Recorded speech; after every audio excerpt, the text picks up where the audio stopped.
آج کی ویڈیو امام حسن علیہ السلام کی شہادت سے منسوب ہے۔ ویڈیو کو شروع کرتے ہیں۔ بسم اللہ الرحمن الرحیم۔ حضرت محمد صلی اللہ علیہ وآلہ وسلم نے فرمایا، اے لوگو، میں اور کچھ نہیں چاہتا، بس اتنا چاہتا ہوں کہ میری اہل بیت سے مودت کرو۔ 15 رمضان 3 ہجری 1 دسمبر 625 عیسوی کو اللہ تعالیٰ نے اپنے حبیب صلی اللہ علیہ وآلہ وسلم کو پہلا نواسہ عطا کیا۔ اللہ کے رسول صلی اللہ علیہ وآلہ وسلم نے اپنے نواسے کو اپنی گود میں لیا اور امام حسن علیہ السلام کے نام سے نواز دیا، اور آج تک جنت کے جوانوں کے سردار کا نام حسن ابن علی علیہ السلام کے نام سے یاد کیا جاتا ہے۔ تاریخ نے لکھا، امام حسن علیہ السلام سے آپ صلی اللہ علیہ وآلہ وسلم بہت پیار کیا کرتے تھے اور اپنے کندھوں پر سوار کرتے تھے۔ جب بھی امام حسن علیہ السلام کی آنکھ کھلتی تو اپنے نانا رسول اللہ صلی اللہ علیہ وآلہ وسلم کی گود میں آ کر بیٹھ جاتے تھے۔ حضور پاک صلی اللہ علیہ وآلہ وسلم لوگوں کو بتاتے تھے کہ یہ میرا نواسہ مجھ سے بہت پیار کرتا ہے اور میں حسن سے، اور یاد رکھنا، جس نے امام حسن علیہ السلام سے دوستی رکھی اس نے مجھ محمد صلی اللہ علیہ وآلہ وسلم سے دوستی رکھی، اور جس نے مجھ سے دوستی رکھی اس نے گویا اللہ سے دوستی رکھی۔ آپ صلی اللہ علیہ وآلہ وسلم اکثر امام حسن علیہ السلام کا چہرہ مبارک چوما کرتے تھے۔ امام حسن علیہ السلام کو نبی پاک صلی اللہ علیہ وآلہ وسلم کی اتنی عادت ہو گئی تھی کہ رسول اللہ صلی اللہ علیہ وآلہ وسلم کے بغیر سویا نہیں کرتے تھے، اور آپ صلی اللہ علیہ وآلہ وسلم امام حسن علیہ السلام کو اپنے بازوؤں اور سینے پر سلایا کرتے تھے اور بہت پیار کیا کرتے تھے۔ ابھی بچپنا گزر ہی رہا تھا کہ آپ علیہ السلام کی عمر مبارک 7 سال 5 ماہ اور 16 دن ہو گئی۔ سن 11 ہجری میں آپ صلی اللہ علیہ وآلہ وسلم نے امام علی علیہ السلام کی گود میں سر رکھ کر فرمایا، اے علی، میرے بعد میری امت تم پر ظلم و ستم ڈھائے گی، مگر تم صبر کرنا۔ جہاں دنیا دار دنیا اختیار کر لیں وہاں تم دین اختیار کیے رکھنا، اور بس۔ آپ صلی اللہ علیہ وآلہ وسلم نے اس دنیا سے رخصت کر لی۔ نبی پاک صلی اللہ علیہ وآلہ وسلم کی رحلت کے بعد لوگ اہل بیت علیہ السلام کی بہت عزت اور احترام کیا کرتے تھے، مگر آہستہ آہستہ زمانہ بدل گیا، مدینہ بدل گیا اور مدینہ کے لوگ بدل گئے اور ایسے رویہ رکھنے لگے جیسے وہ آل محمد کو جانتے اور پہچانتے تک ہی نہ ہوں۔ ایک مرتبہ امام حسن علیہ السلام دیکھ رہے تھے کہ گھر میں امام علی علیہ السلام آئے۔ آپ علیہ السلام کی والدہ زار و قطار رو کر امام علی علیہ السلام کو سلام کرتی ہیں۔ جیسے ہی سیدہ سلام اللہ علیہا نے سلام کیا تو امام علی علیہ السلام کہتے ہیں، فاطمہ، رو کیوں رہی ہو؟ تو بی بی زہرا سلام اللہ علیہا فرماتی ہیں، یا علی، میں نے آج فضا سلام اللہ علیہا سے سنا کہ مدینہ کے لوگ آپ علیہ السلام کو سلام تک نہیں کرتے، تو میں بنت رسول اللہ آپ علیہ السلام کو سلام کرتی ہوں۔ تو امام علی علیہ السلام بھی زار و قطار رونے لگے اور رو کر فرمایا، اے بنت رسول، غربت یہ نہیں کہ لوگ مجھے سلام نہیں کرتے، بلکہ غربت یہ ہے کہ میں علی اگر کسی کو سلام کرتا ہوں تو لوگ مجھ علی کو سلام کا جواب تک نہیں دیتے۔ امام حسن علیہ السلام یہ تمام باتیں سن رہے تھے اور تنہائی میں اپنے نانا رسول خدا صلی اللہ علیہ وآلہ وسلم کو یاد کیا کرتے تھے اور زار و قطار روتے تھے۔ ایک دن ایسا آیا جب بی بی فاطمہ سلام اللہ علیہا کا گھر جلایا گیا، جس سے آپ علیہ السلام کی والدہ کا پہلو زخمی ہوا اور آپ علیہ السلام کے بھائی محسن شہید ہو گئے۔ آپ علیہ السلام نے یہ تمام مناظر دیکھے۔ اس وقت آپ علیہ السلام کی عمر مبارک 7 برس 8 ماہ تھی اور 3 جمادی الثانی 11 ہجری۔ آپ علیہ السلام کی والدہ رسول خدا صلی اللہ علیہ وآلہ وسلم کی بیٹی آپ علیہ السلام کو چھوڑ کر آپ کے نانا رسول خدا سے جا ملی۔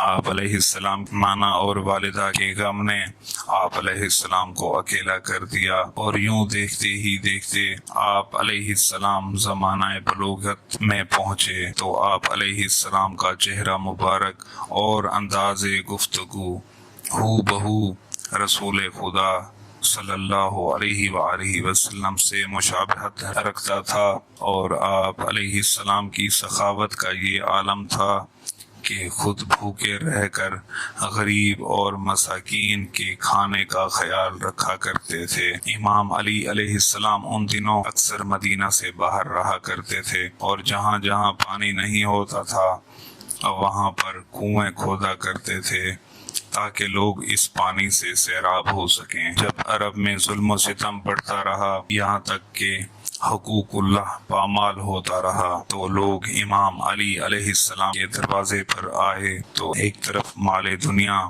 جھوٹ اور بادشاہت تھی اور دوسری طرف دین، تصوف اور شرافت تھی۔ بالآخر جب ظالم حکمران اپنی سازشوں میں کامیاب نہ ہو سکے تو امام علی علیہ السلام کو قتل کرنے کی سازش شروع کر دی اور 19 رمضان 40 ہجری کو سجدے کی حالت میں آپ علیہ السلام پر حملہ کر دیا۔ جس وقت آپ علیہ السلام کو ضربت لگی تو آپ حالت روزہ میں تھے۔ لوگ امام علی علیہ السلام کو سنبھالنے لگے تو امام علی علیہ السلام نے اپنے بڑے بیٹے امام حسن علیہ السلام کو کہا، حسن پہلے نماز مکمل کراؤ، اس کے بعد مجھے گھر لے چلو۔ امام حسن علیہ السلام نے نماز ختم کر کے اپنے بابا امام علی علیہ السلام کو گھر لے کر آئے۔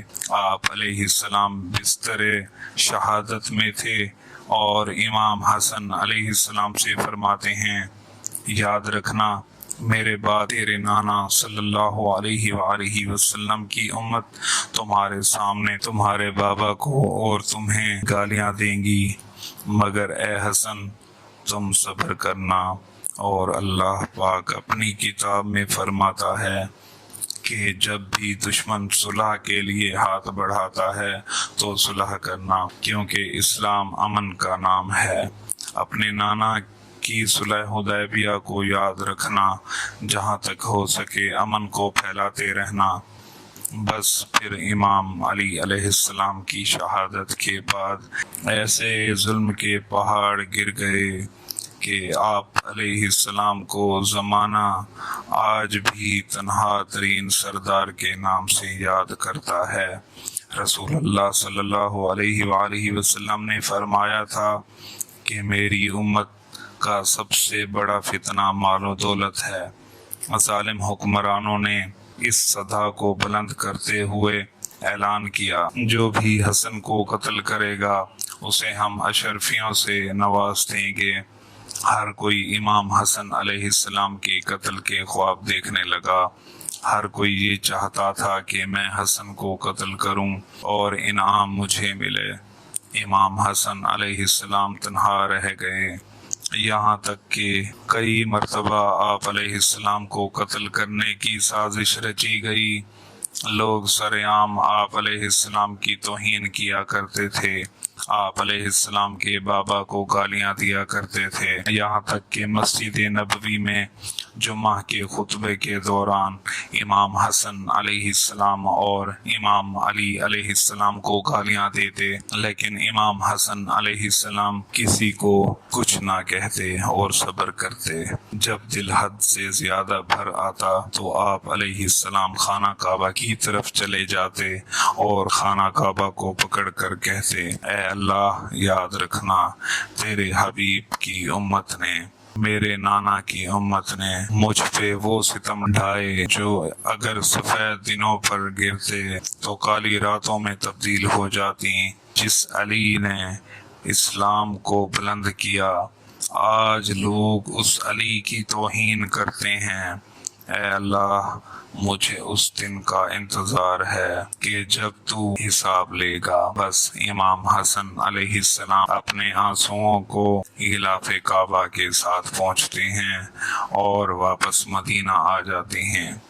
بالآخر وہ دن آ ہی گیا جب 28 صفر 50 ہجری کو ایک ایسا زہر جس کا نام زہر ہلاہل تھا، آپ علیہ السلام کو آپ کی بیوی جودہ نے دیا، اور یہ زہر اتنا ظالم تھا کہ جس کا ایک قطرہ بھی کسی دریا میں ڈالا جاتا تو اس دریا کی ساری مچھلیاں تڑپ کر مر جاتی۔ جیسے ہی وہ زہر پانی میں ملا کر آپ علیہ السلام کو دیا گیا، آپ نے وہ پانی پیا تو آپ علیہ السلام کے جگر کے ٹکڑے آپ علیہ السلام کے منہ سے زمین پر گرے، گھر میں کوہرام مچ گیا، اور آپ علیہ السلام نے اپنے بھائی حسین علیہ السلام کو بلا کر وصیت کر دی کہ اے حسین، مجھے اپنے نانا کے پہلو میں تدفین کرنا، لیکن اگر وقت کے حاکم مجھے میرے نانا کے پہلو میں دفن نہ ہونے دیں تو مجھے اپنی ماں زہرا سلام اللہ علیہا کے قدموں میں دفن کر دینا۔ امام حسن علیہ السلام کے جسم مبارک کو غسل دے کر رسول اللہ صلی اللہ علیہ وآلہ وسلم کے روضے کی طرف لے جایا گیا۔ جنازہ تھوڑا ہی آگے بڑھا کے سپاہی آ گئے اور کہنے لگے، اے علی کے بیٹے، ہم رسول اللہ صلی اللہ علیہ وآلہ وسلم کے پہلو میں دفن نہیں کرنے دیں گے۔ لوگوں نے کہا، کیا بھول گئے ہو، یہ وہ حسن ہے جو جنت کے جوانوں کا سردار ہے۔ ہر پل ہر لمحے رسول اللہ صلی اللہ علیہ وآلہ وسلم اپنے کندھوں پر سوار کرتے تھے، تم حسن کے لیے ایسا کہہ رہے ہو۔ فوراً ہی تیروں کی بارش ہوئی اور تیروں کی برسات میں امام حسن علیہ السلام کا جنازہ گر گیا۔ اتنے میں حضرت عباس علیہ السلام نے تلوار نیام سے نکالی اور جنگ کا ارادہ کیا۔ امام حسین علیہ السلام نے فرمایا، عباس ٹھہرو، صبر کرو، میرے بھائی حسن علیہ السلام نے کہا تھا کہ اگر میرے نانا کے پہلو میں جگہ نہ ملے تو جنگ نہ کرنا، بس مجھے اپنی ماں زہرا سلام اللہ علیہا کے قدموں میں دفن کر دینا۔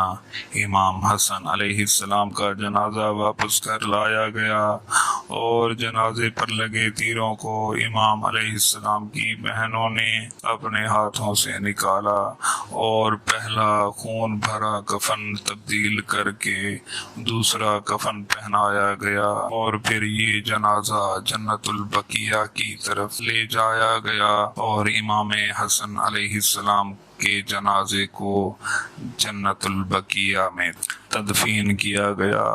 میرا سلام ہو اس شہید پر کہ جس کو کئی مرتبہ زہر دیا گیا اور جس کے جنازے پر تیروں کی بارش کی گئی۔ انا للہ و انا الیہ راجعون۔